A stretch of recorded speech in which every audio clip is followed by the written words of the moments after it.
The member for McEwen will cease interjecting. I just warned the member for Moreton, in case you didn't hear, as the member for McEwen was interjecting. The member for Isaacs. Thank you, Mr Speaker. My question is again to the Foreign Minister. I refer to the Foreign Minister's acceptance of a media tablet, airfares and accommodation from Huawei. Has the Foreign Minister ever advocated within government in the interest of Huawei? The Minister for Foreign Affairs. Mr Speaker, a number of members of this House, particularly when in opposition, have accepted sponsored travel. Indeed, the member for Rankin last year accepted travel from Huawei. I believe this is the corporation to which you refer. So when the member for Rankin accepted sponsored travel by Huawei, I assume he declared it, as did I, as did a number of other members of this House. And there was an iPad, because Huawei is a technology company, and I donated the iPad to a school. I didn't use it, I donated it to a school.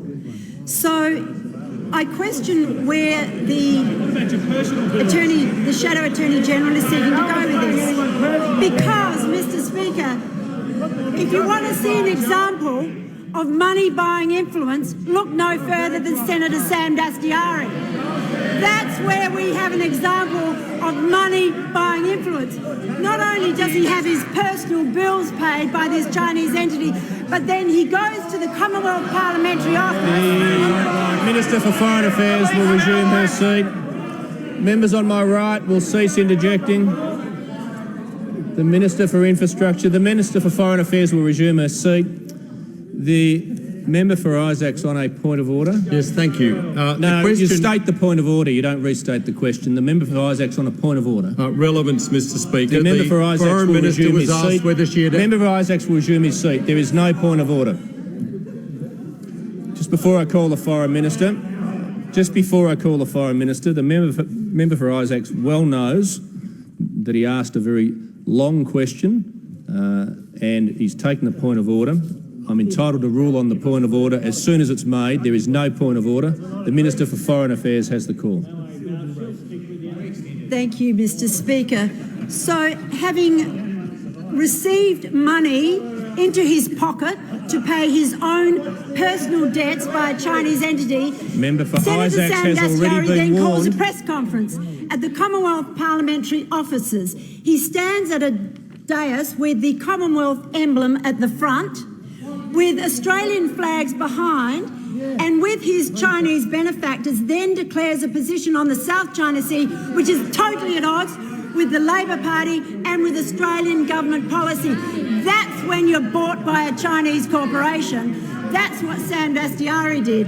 And what I like about this tawdry little story is the way that the Leader of the Opposition stood by Senator Dastyari.